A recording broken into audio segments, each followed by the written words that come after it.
we are? Today we have to discuss about the main memory or the primary memory, right?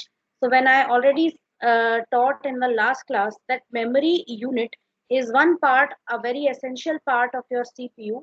Although it is not the processor, but the processor needs the memory for doing a lot of tasks. So what is basically the work of memory? To store data, right? So as you can see in this image over here, your memory is actually divided into a number of blocks known as cells.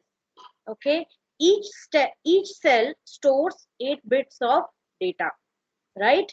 And this memory is connected to your CPU via data lines as well as address and control lines.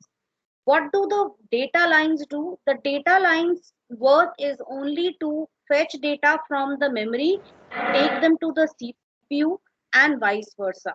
Okay, one thing students, I'm disabling mics for the time being. Only when I give you the time, what you can do is you can note down your question somewhere in a notebook. Okay, and when I give you the time to ask a question, at that time you ask all your questions. Because if in between I start answering your questions, it wastes the time of the class. So we also have to keep pace with our syllabus, right? So that is why I need some time to at least bring the class to flow. I'll teach the topic, and then at the end of the class I'll give you some time. At that time, those who want, they can stay back and ask me their doubts. Okay, otherwise our class time is going to get wasted. Fine. So I'm going to disable mics for everyone, and I'll switch it on once my work is done, right? You can see the memory over here. So what we were talking about were data input and output lines. So what is the work of data input lines? It is to send data to the memory, okay, from the CPU. And how does the CPU get the data? There is input device, there is output device. CPU will get the data from the input device only when the user enters the data through the keyboard or clicks anything using the mouse or any other input device, right? So that is how the CPU gets the data. And we talked about the control unit. The control unit handles these data input and output lines, data read and write lines. So if CPU needs the data, it will need a memory read operation, that is read from the memory and bring the data to the CPU. And if the CPU wants to save any data in the memory, it will need a data write operation where data will be sent to the memory. So please make a note of these terms. Just a second. Just give me a moment, students. Okay, I forgot to attach the pen tablet with my laptop.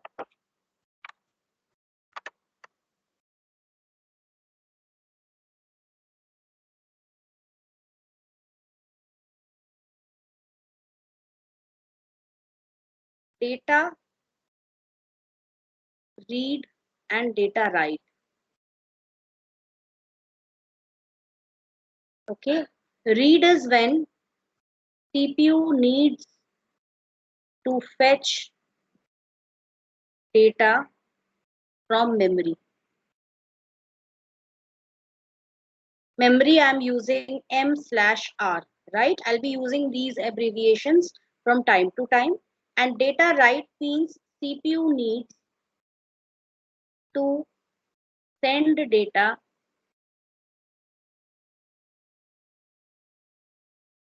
to memory, right? So CPU, so data read operation, data write operation. What is read? When CPU needs to fetch data from the memory, that means if you want to gain knowledge, what do? You read a book. So for this purpose, CPU also needs to read the data which is stored in the memory. And if the CPU wants to send data to the memory, data would be written to the memory. So that would be a data write operation, right? And we have to also send the address for reading or writing data. Where the data is stored, where data is stored in the memory or has to be stored. If the data is being read, then where the data is stored in the memory, how will it understand? You want to send a letter to your friend. Okay, the letter contains the address of your friend. So you have to specify the address. That is, this is the place where I want the letter to be delivered. Okay, or this is the place from where I need something. So you have to specify. If you are sending someone on your behalf, you will need to provide that person with the exact address of your friend's house, right? So this is what is required. If data has to be stored, or if data is already stored and it needs to be fetched, then address lines are used. Okay, address lines, why? They store the address of the memory cell where data is stored. Where data is stored or has to be stored. If you want to write any data to the memory, you have to tell which address the data has to be stored. Now, all this is done internally by the operating system. So we don't have to worry about that, right? Operating system खुद ही ये सब कुछ संभाल लेता है. So we as programmers do not need to concern ourselves with where the data is being stored in the memory or from where it is being fetched, because all these things are handled by the operating system internally. Okay, but internally still this takes place. That is, you have to tell which address where the data has to be stored and from where the data has to be fetched. So that is done through the address line. So you have data read or write lines, you have address lines, okay, and third you have control lines. What is the work of control lines? It is to say what is to be done, whether a read operation is needed or a write operation is needed. So control lines will send the data. That is, if suppose CPU wants to communicate with the memory unit, so CPU will send the data. CPU will, if CPU wants to save data into the memory, CPU will send the data through the data lines. CPU will also send the address where the data has to be stored, and CPU will send a control bit, that is saying that a write operation has to be performed. So that is passed through the control line. If the CPU wants to read data, CPU will not send any data because CPU wants to fetch the data. It will only send the address where the data is stored in the memory, and it will send the control as read operation. So with this, it will be clear that a read operation has to be performed from the memory unit. And the program counter, which we talked about in the previous class. Program counter is a special type of a CPU register, a special memory unit which stores the address of the next instruction in the memory. In the memory, data is stored at separate place and instructions, that is program, is stored at a separate place, right? We are not going into much detail. This is only an introduction. The information which I am giving you, that is more than enough sufficient as per the syllabus of your, as per the scope of your syllabus, right? So memory is like a predefined workspace, temporarily stores information and data. Each memory location has a unique memory address. As you can see, the address usually starts from 0. Okay, and it goes up to whatever is the last memory. Suppose the last address is n, so it will go up to n minus 1.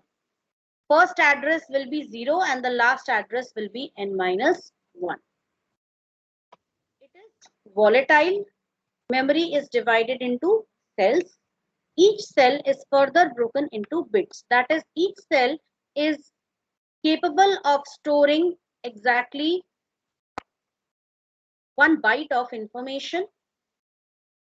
And we know that 1 byte equals how many bits? 8 bits. Okay. So 0, 1, 2, 3, 4, 5, 6, 7. I have started the counting from 0 because as we go on with Python programming, you will find that memory addresses or anything stored in memory or lists or data structures like arrays, always they are subscripted or indexed from 0. Okay, addressing, memory addressing always starts from 0, right? So each cell is broken into bits. So each block of storing 1 bit. Bit is the short form for binary digit, right? So you can see this is just an example which I have given. Every byte can store 8 bits, and 1 bit means in one binary digit, either 0 or 1 will be stored over there. A bit is a binary digit, 0 or 1. Number of bits equals data or instructions. So now if, okay.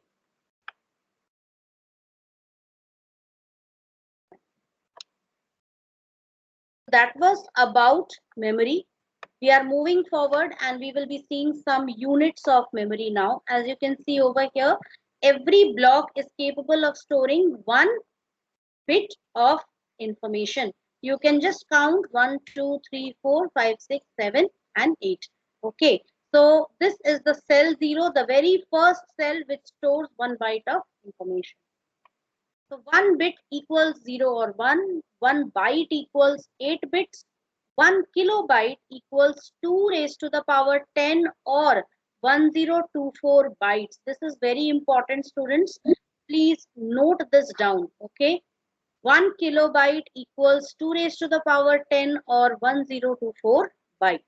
1 megabyte equals 2 raised to the power 10 or 1024 kilobytes, right? And this is how your memory on increasing every time it is 10, it increases by a factor of 1024. Okay, so this is how it is. 1 KB equals 1024 bytes, 1 MB equals 1024 kilobytes, that is KB. 1 gigabyte equals 1024 MB, and so on up to zettabytes. Okay, learn anything in this. Main memory, it is divided into two parts, RAM and ROM. So first we are going to see RAM, and this RAM what I am going to teach you is going to be a bit technical, although I won't be, because RAM in itself is a chapter, तो इतना deep में हम नहीं जाएंगे. We are not going to study it at the engineering level, but to some extent it is more than what you have studied so far. Okay, so random access memory. Memory cells can be accessed for information transfer from any desired location.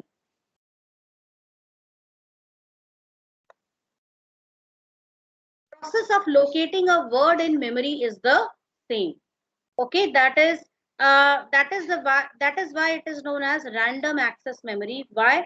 Because it is not a sequential storage device. Let me give you one insight into two important terms. One is sequential access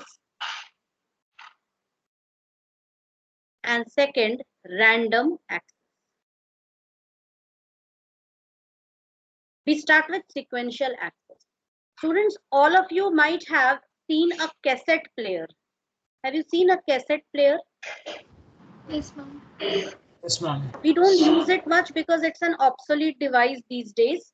If you had, suppose your favorite song was track 4, so you had to either fast forward to reach track 4, then you heard the song, you want to hear it again. What you have to do, you had to again rewind.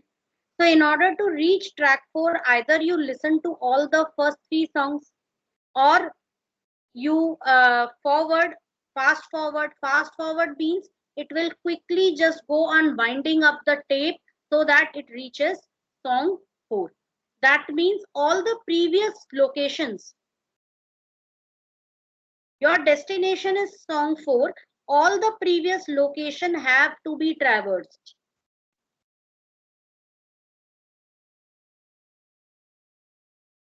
You cannot reach that point quickly. Okay, it's not like I said 4 button dabaya or 4 play ho gaya. That was not possible with this cassette player. Hence, this was a sequential device. In olden days, because previously when class 11 computer science started, their first chapter used to be the same fundamentals of computers, and they used to study history of computers. You people are not studying the history of computers. It's not there in your syllabus, so I'm not touching that. So what they used to study was, before the magnetic disk, that is before your hard disk was introduced, there was something known as magnetic tapes. Magnetic tape drives were used as secondary storage device. So magnetic tape drives were like huge devices, somewhat like this, okay, and they also contained two rotors, and on which there was this magnetic tape which was winding on one, and on the other it was just, means you already know how that tape device looks like. Okay, so magnetic tape drives were sequential storage devices. If you had 1,000 records of 1,000 employees stored, each record means information about one employee. So if you had 1,000 records, so and you wanted to reach the 500th record, so you had to traverse all the first 499 records to reach the 500 record.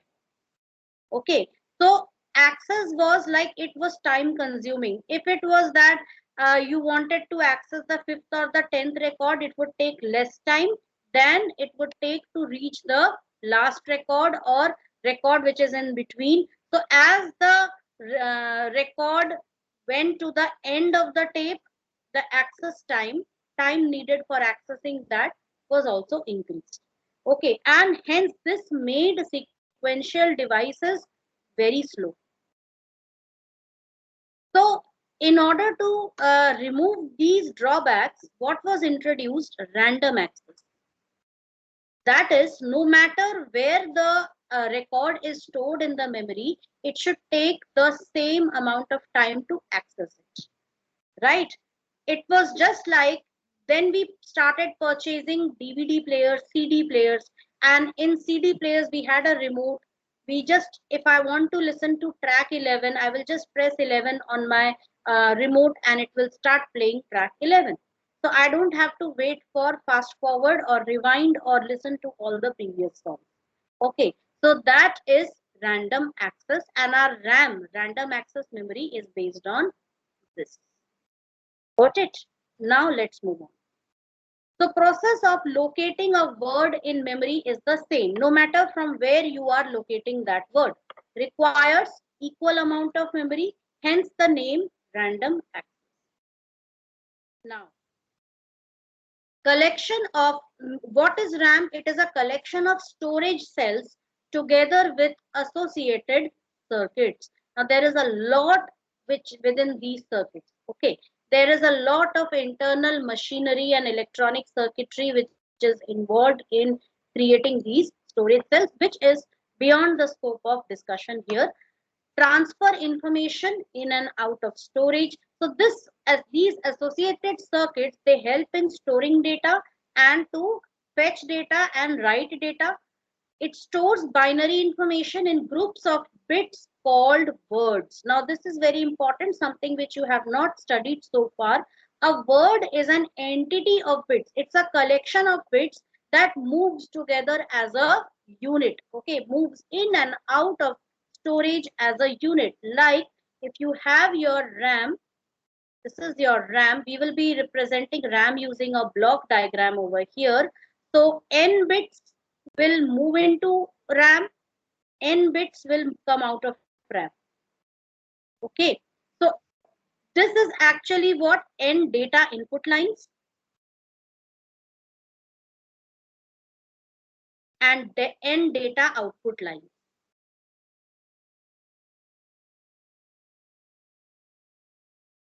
N data, for example, if I consider n to be 8, we know that 1 byte equals 8 bits, right?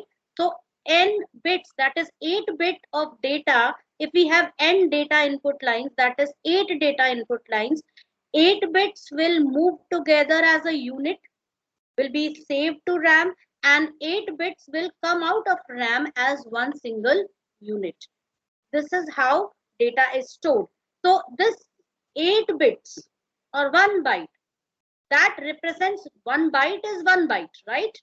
But sometimes in order to increase the amount of storage, this can be increased to 2 bytes, which are stored together, and 2 bytes is usually equivalent to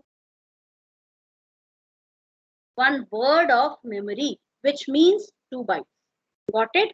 Usually this data storage, this group of n bits, it is normally a multiple of 8.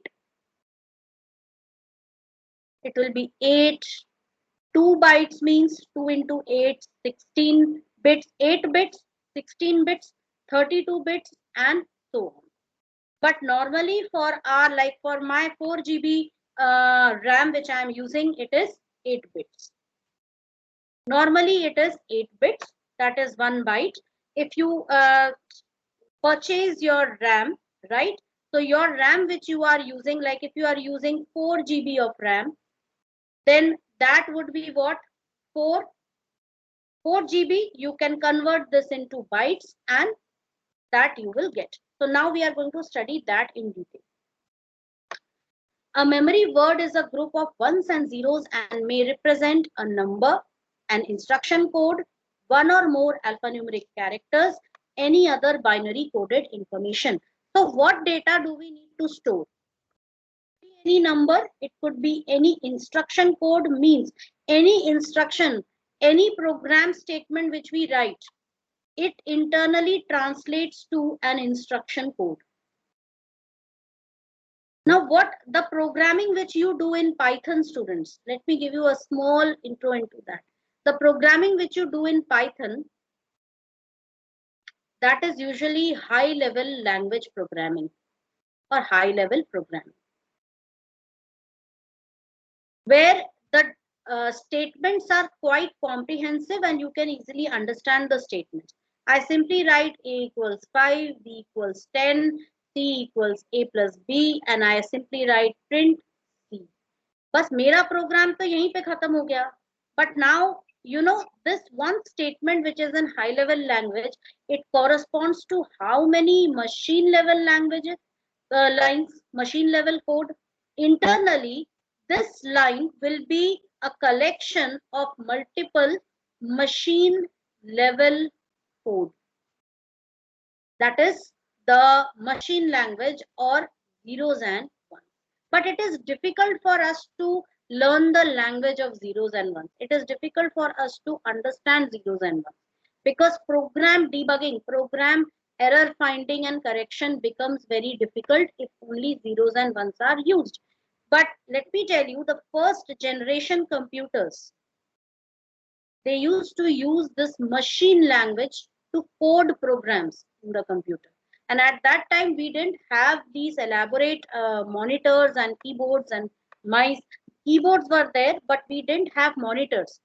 So there were, and sorry, even keyboards were not there. They used to use clockwork dials, okay, and plug in. They used to use wired plug boards to plug in and plug out certain wires, and they used to move certain dials, and this way they used to enter data in the form of zeros and ones. Expert level programmers were used for that purpose. Okay, not everyone possessed a computer because a computer normally it was a kind of a semi-manual device also, and it was not very easy to work on that. They were very expensive devices, right? So at that time, machine it language people used to learn machine language, but then they thought that it is very difficult to remove the errors, to find the errors. So that is why in correspondence to machine language code, high level languages were developed. So programmers, they now what is done? Some internal translation is done.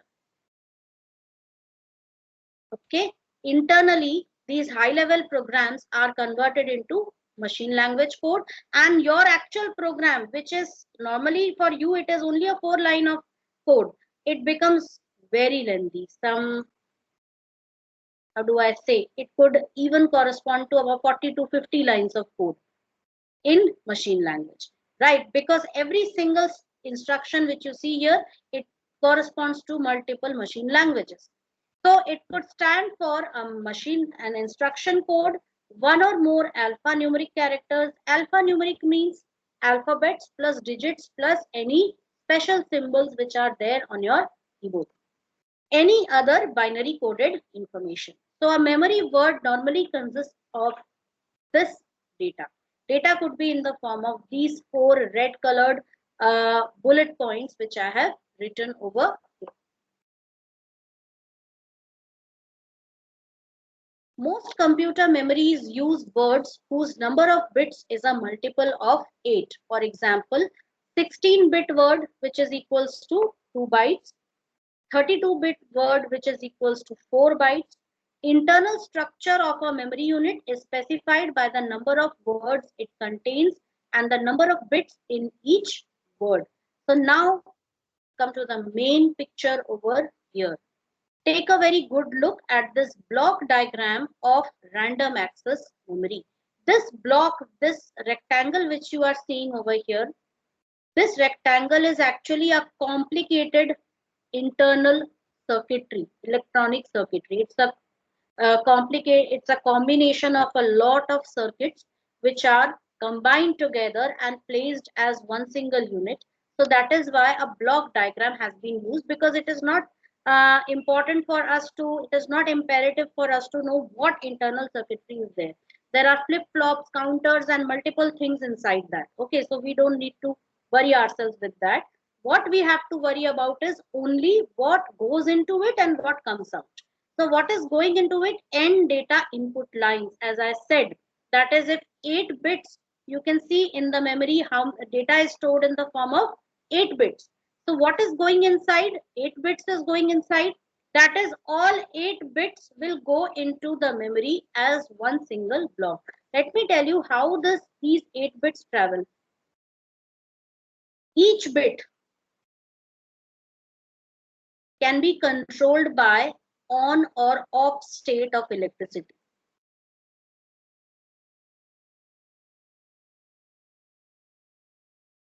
Okay, plus 5 volts can be considered as on state, that is 1. Okay, or also we can say true. And 0 voltage or maybe 0.5 voltage can be considered as off state. That is considerably less voltage as compared to the on state. This will considered as off or false. So as I said previously that it is easy to represent information in the computers by means of on and off. Hence this gave rise to the binary language. So there are, you might have seen, there are thick ribbons. If you happen to open the CPU box, you will find thick ribbons, each containing lines like this. Okay, ridges. So each ridge consists of a thin wire which carries 1 bit, right, which is in the form of electric current, right? And it could be, sometimes it could be 8 bits, sometimes it could be 16 bits. It depends upon the configuration of your computer, right? So this is how it goes into the RAM. So that is why N data input lines, they go into the RAM as one single unit. Whenever data has to travel, it has to travel as 8 bits, a group of 8 bits. So a group of 8 bits will together enter the RAM and will together exit the RAM. So end data input lines, end data output lines. Now you have K address lines. That is, K bits are used to represent one memory address. Okay, and your memory will contain 2 raised to the power K words. How? Let's take a small example. If suppose 4 bits, if suppose K is equal to 4, that is 4 bits are used to represent address.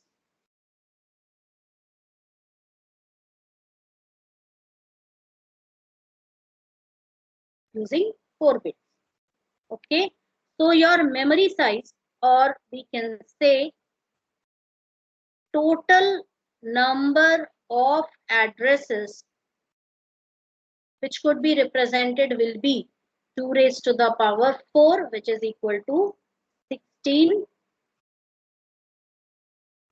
2 raised to the power 4, that is 16 addresses, or 16 locations, or 16 memory cells.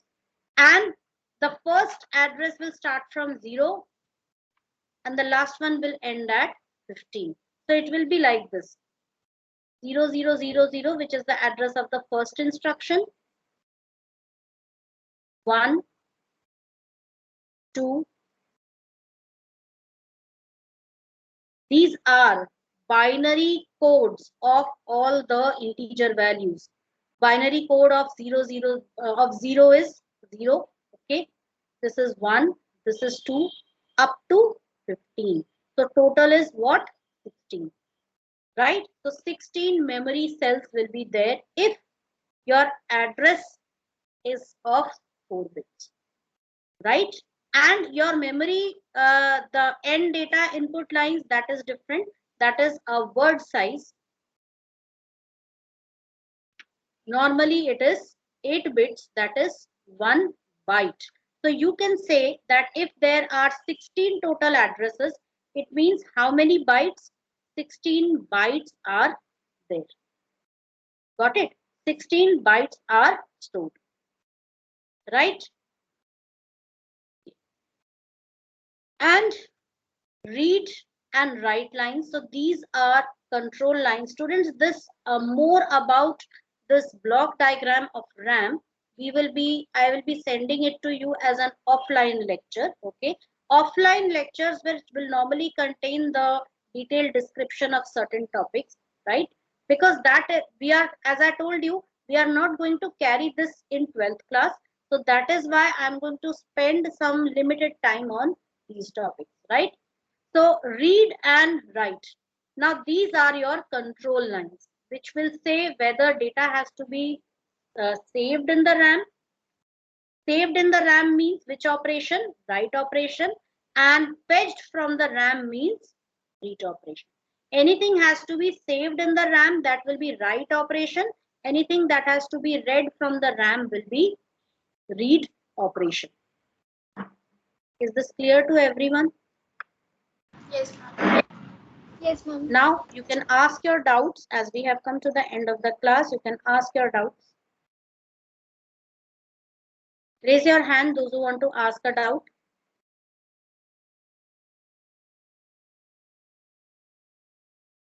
I saw Mohit raising the hand. So Mohit, you can ask your doubt.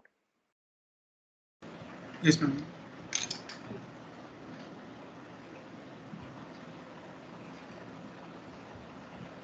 Yes, ma'am. Name the software required to make a computer functional. Write down its two primary services. Yes, ma'am. Could you repeat? Yes, ma'am. Name the software required to make a computer functional. Write down its two primary services. Yes, the software which is needed to make a computer functional is, can anybody tell me? What is that basic software which helps in making your computer functional? It is the operating system. Yes, ma'am. Also, we say OS in short. OS is the very first software which is loaded into the memory after your computer boots. Okay, and it always stays in the memory till you shut down the computer. This is In olden days, when operating system was in its infancy, at that time it was also known as supervisor program. Someone who controls the complete operation, right? So operating system is that program. And what was the second part of the question, Mohit? Features of operating system. This same question, it had two parts, if I'm not wrong. So one part I already told you. The second part was Primary services and features. primary services and features, that we will study in the next chapter, but I will still tell you. First thing is to provide a platform for all application programs, all the or application software, all those softwares which you have, like Word, Excel, PowerPoint, Photoshop, and so on. These all are application software. Okay, so all types of software which we are using on the computer, operating system provides the base. Windows नहीं होगा तो आप Word भी नहीं चला सकते, right? Second is it provides file management. What is file management? All your files and folders which you are saving on the computer. कहाँ save हो रहा है, कैसे सेव हो रहा है, who is managing all that? Operating system. Like I said, we don't have to worry about the memory address where it is to be stored. So who is handling that? Operating system is handling that. Third is process management. How different programs are to be executed, which program has to be given priority, how scheduling of jobs or tasks has to be done in a multi-programming or a multitasking system. Operating system does that. Okay. Then IO management means input output management, managing the input as well as output devices, right? Because input output management is a domain which is not handled by the processor. Hence, who handles this? Operating system handles this. There is a separate part of operating system which is known as IOCS, input output control system, and that is the part which handles all the input and output devices, and which process needs that device, which process was using it and has to now release that device. All this is handled, okay, by the operating system. And also apart from this, we have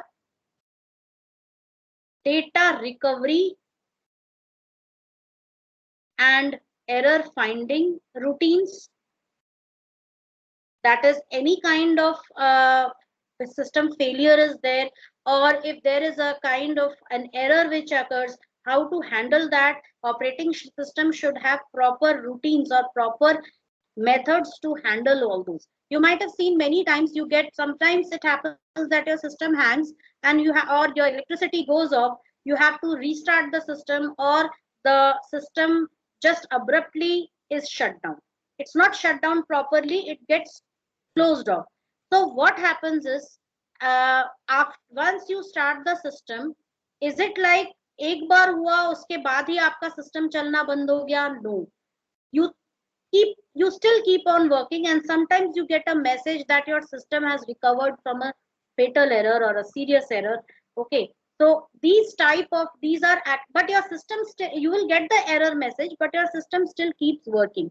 So that is what proper error handling, proper error finding, error handling, and recovery routines which are followed, right?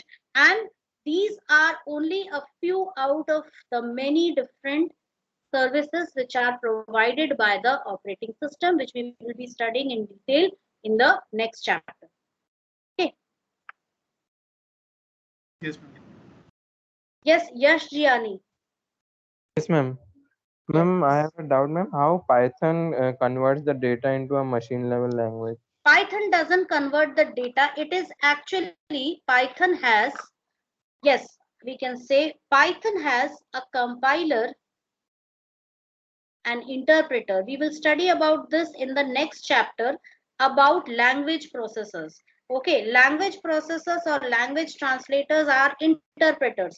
What they do is they convert high level languages to machine level language and vice versa, because output has to be in our human readable form. So first it is converted to machine language. The processor processes it, and then when the output is needed, that is converted back into the common English language or the language of Python, right? So it is done by Python uses a compiler also and an interpreter also. Okay, so there are some languages which use only compiler like C, C++ and all. There are some languages which use interpreter like your basic or Visual Basic, and there are some languages which use both like Java, Python. So these are language processors which do this work. So there is a whole concept, there's a whole topic about compiler and interpreter. So compilers follow a number of phases. Okay, there are a number of levels. हर एक phase में कुछ ना कुछ task किया जाता है. Okay, and there is also during the compilation phase, the errors in the program, the syntactical errors in the program, they are also detected. Until and unless you remove all those errors, you cannot proceed further. Right, and it will also highlight the exact line number where the error is. So that is the that is the facility which you get by using these high level languages.